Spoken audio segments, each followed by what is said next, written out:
Hello dear students, in this video we will continue the same chapter, the portrait of a lady. And in the previous video हमने पढ़ा था कि now they have shifted in the city, both grandmother and the narrator. अब narrator जो है वो English medium school में जा रहे हैं एंड दादी जो हैं वो अपसेट हो गई हैं because of the like science lessons and all, क्योंकि वो उनको उनमें हेल्प नहीं कर पा रही हैं एंड इवन कि ऑथर को कोई भी गॉड एंड स्क्रिप्चर्स के रिगार्डिंग कोई भी जो है वो एडुकेशन नहीं मिल रही स्कूल में। एंड इवन कि एक दिन जब वो ग्रैंड मदर को ये बोलते हैं कि उनको म्यूज़िक लेसन मिला हुआ है स्कूल से, तो ग्रैंड मदर जो है वो बहुत ज़्यादा डिस्टर्ब्ड हो जाती हैं, क्योंकि उनका मानना है कि ये जो म्यूज़िक लेसन्स हैं, म्यूज़िक एंड ऑल, सिंगिंग वगैरह, ये सब किसका काम होता है? बेगर्स का या फिर प्रोस्टिट्यूट्स का काम होता है। जो भी एक जेंटल फॉक मीन्स जो भी नोबल बर्थ, जिनका एक अच्छे घर में बर्थ हुआ है, तो वो उन लोगों का ये गाना बजाना काम नहीं है। एंड वो इतनी ज़्यादा अपसेट होती हैं, लाइक कि वो म्यूज़िक को लेके एग्री नहीं करती, वो सेटिस्फाइड नहीं है उस चीज़ से। दैट्स वाई वो बहुत रेयरली टॉक करती हैं ऑथर के साथ उसके बाद से। सो आज हम यहाँ से स्टार्ट करेंगे from this paragraph. When I went up to university, I was given a room of my own. The common link of friendship was snapped. My grandmother accepted her seclusion with resignation. She rarely left her spinning wheel to talk to anyone. From sunrise to sunset, the sunset from sunrise to sunset, she sat by her wheel spinning and reciting prayers.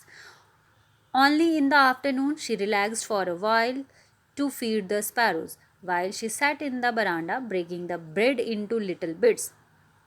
Hundreds of little birds collected round her, creating a veritable bedlam of chirrupings. Some came and perched on her legs, others on her shoulders, some even sat on her head. She smiled but never shooed them away. It used to be the happiest half hour of the day for her. Okay, so now in this paragraph narrator is saying कि जब वो university जाने लगे and जैसे वो university जाने लगे for the studies, तो उनको एक अलग से रूम दे दिया गया।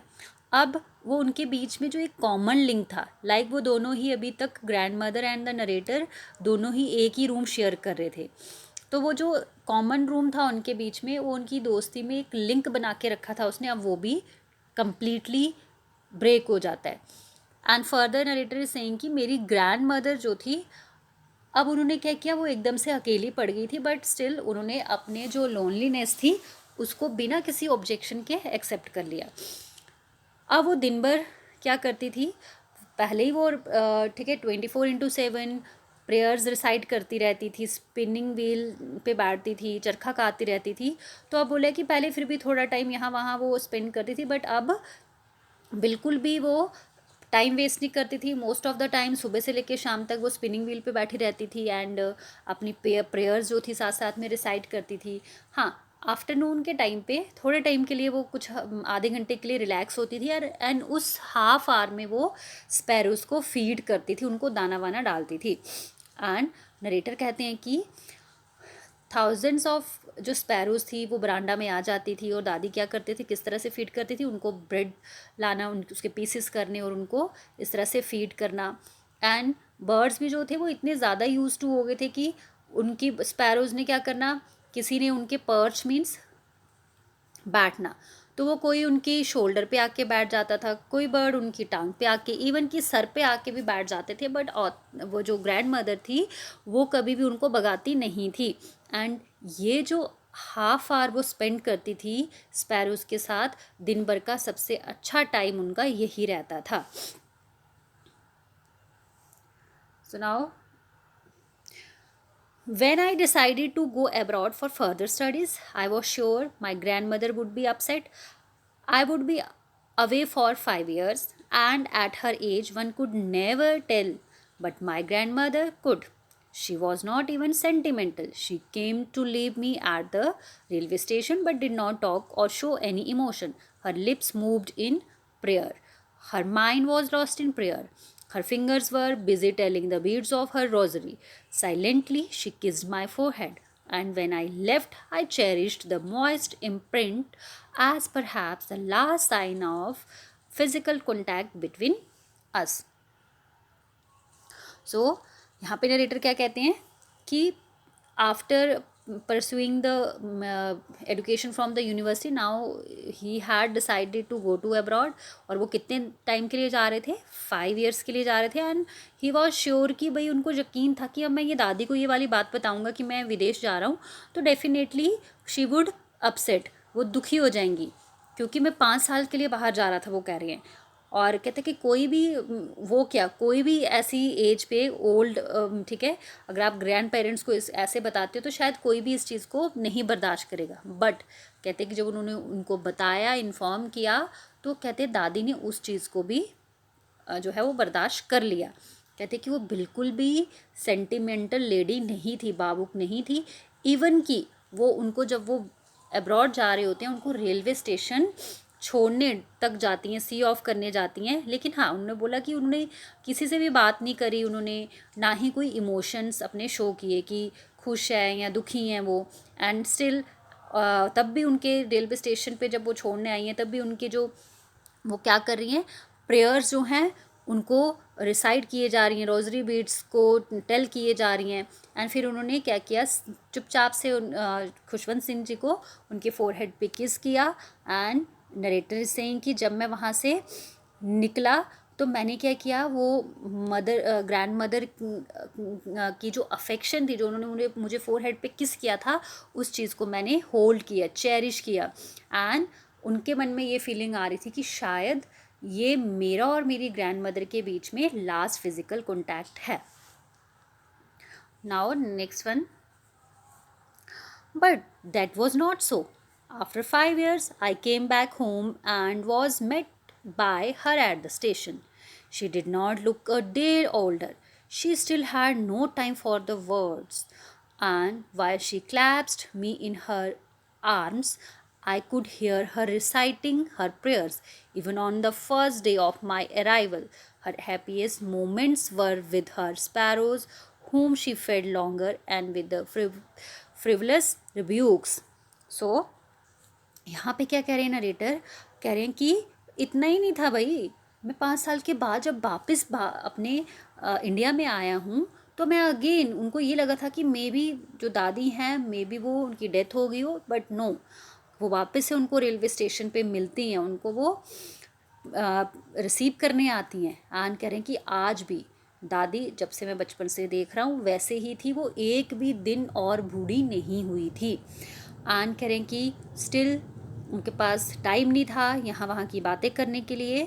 उन्होंने बस चुपचाप से क्या किया, कह रहे हैं कि जबकि उन्होंने मुझे क्लैप्स किया, मीन्स हग किया, मुझे अपनी बाहों में भरा. एंड कह रहे हैं कि स्टिल वो प्रेयर्स रिसाइट कर रही थी और मैं उनकी वो जो धीरे धीरे वो जो, ठीक है, प्रेयर्स गाती है उस चीज़ को मैं सुन सकता था. एंड इवन कह रहे हैं कि मेरा जब मैं फ़ॉरेन से वापस आया, मेरा वेरी फर्स्ट डे था, तो ग्रैंड मदर के लिए हैप्पीएस्ट टाइम कौन सा था, वही वो जो आफ्टरनून में आधे घंटे के लिए स्पैरोज़ को फीड करती थी.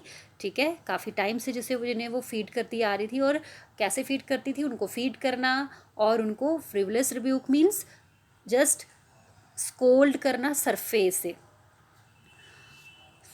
Now next one is, in the evening a change came over her. She did not pray. She collected the women of the neighborhood, got an old drum and started to sing. For several hours she thumped the sagging skins of the dilapidated drum and sang of the homecoming of warriors. We had to persuade her to stop to avoid overstraining. That was the first time since I had known her that she did not pray. So here narrator is saying, कहते हैं कि same day जिस दिन वो foreign से लौटे हैं उस दिन की शाम को एक चेंज देखा, सडन चेंज देखा ग्रैंड मदर के बिहेवियर में. और वो कह रहे हैं कि क्या था, कि उन्होंने क्या किया, शाम के टाइम पे प्रेयर्स नहीं करी, क्योंकि वो यूजुअली प्रेयर्स ही गाती रहती थी। और प्रेयर्स ना गाकर उन्होंने क्या किया, आस पड़ोस की लेडीज़ को इकट्ठा किया एंड एक पुराना सा जो ड्रम लिया, ओल्ड ड्रम मीन्स जैसे ढोल की, एंड उन्होंने कुछ गाना जो है सिंगिंग जो थी वो स्टार्ट करी। कुछ घंटे तक उन्होंने क्या किया, ऐसे ही वो गाना बजाना करती रही।